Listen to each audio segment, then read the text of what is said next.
The Love Song of J. Alfred Prufrock by T.S. Let us go then, you and I, when the evening out against the sky, like a patient etherized upon a table. Let's go through certain half-deserted serene retreats of restless nights, in one-night cheap hotels, sawdust restaurants with oyster shells, streets that follow like a tedious argument of insidious intent to lead you to an overwhelming question. Oh, do not ask. What is it? Let us Go and make our visit. In the room the women come and go, talking of Michelangelo. The yellow fog that rubs its back upon the window panes, the yellow smoke that rubs its muzzle on the window panes, licked its tongue into the corners of the evening, heard upon the pools that stand in drains, that fall upon its back the soot that falls from the chimneys. That it was a soft October, curled once about the house, and fell asleep. And indeed there will be time for the yellow smoke that slides along the street, rubbing its back upon the window panes. There will be time to prepare a face to meet the faces that you meet. There will be time to murder and create, and time for all the works and days of hands that lift and drop a question on your plate.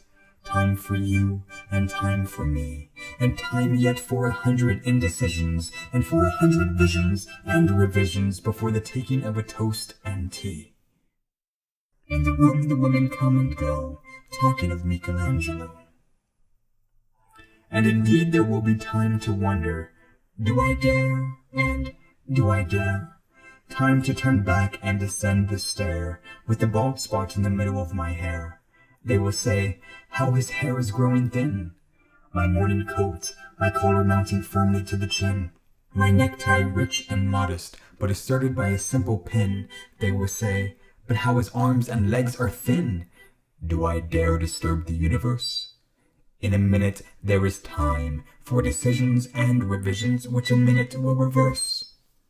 For I have known them all already, known them all. Have known the evenings, mornings, afternoons. I have measured out my life with coffee spoons.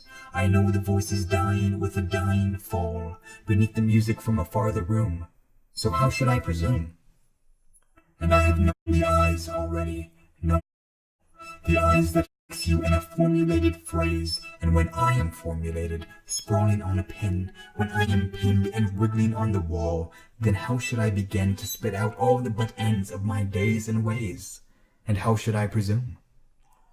And I have known the arms already, known them all. Arms that are braceleted and white and bare, but in the lamplight, downed with light brown hair. Is it perfume from a dress that makes me so digress? Arms that lie along a table, or wrap about a shawl, and should I then presume? And how should I begin? Say, I have gone at dusk through narrow streets, and watched the smoke that rises from the pipes of lonely men in shirt sleeves, leaning out of windows. I should have been a pair of ragged claws, scuttling across the floors of silent seas. And the afternoon, the evening, sleeps so peacefully, smoothed by long fingers, asleep, tired, or ignorantly, stretched on the floor, here beside you and me. Should I, after tea and cakes and ices, have the strength to force the moment to its crisis? But though I have wept and fasted, wept and prayed, though I have seen my head, grown slightly bald, brought in upon a platter, I am no prophet, and here's no great matter. I have seen the moment of my greatness flicker, and I have seen the eternal footman hold my coat and snicker. And in short, I was afraid. And would it have been worth it, after all? After the cups, the marmalade, the tea, among the porcelain, among some talk of you and me, would it have been worthwhile to have bitten off the matter with a smile, to have squeezed the universe into a ball, to towards some overwhelming question, to say, I am Lazarus, come from the dead, come back to tell you all. I shall tell you all. If one, settling a pillow by her head, should say, that is not what I meant at all. That is not it, at all. And would it have been worth it, after all? Would it have been worthwhile after the sunsets and the dooryards and the sprinkled streets, after the novels, after the teacups, after the skirts that trail along the floor, and this and so much more? It is impossible to say just what I mean. But as if a magic lantern threw the nerves and patterns on a screen, would it have been worthwhile if one, settling in a pillow or throwing off a shawl and turning toward the window, should say, "That is not it at all. That is not what I meant, at all."